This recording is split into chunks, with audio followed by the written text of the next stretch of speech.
నరకం దగ్గరకు తీసుకురాబడినప్పుడు నీ కళ్ళు నీ గురించి సాక్ష్యం ఇస్తాయి అన్నాడు.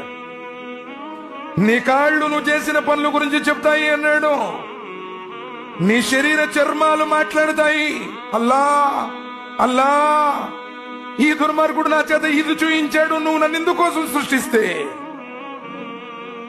కంటిని ప్రసాదించిన వాడు ఖురాన్ చదవడానికో, లోకంలో ఉన్నటువంటి ఈ అందమైన దృశ్యాలను చూసి ఆయన వైపు తిరగడానికి ఇస్తే, ఏ పాపం నువ్వు చూసావో నువ్వు మర్చిపోయి ఉంటావు. నీ కోరిక తీరుంటుంది, కానీ పాపం రాయబడింది. నీ కన్ను నీ గురించి అల్లా దగ్గర చెప్తుంది.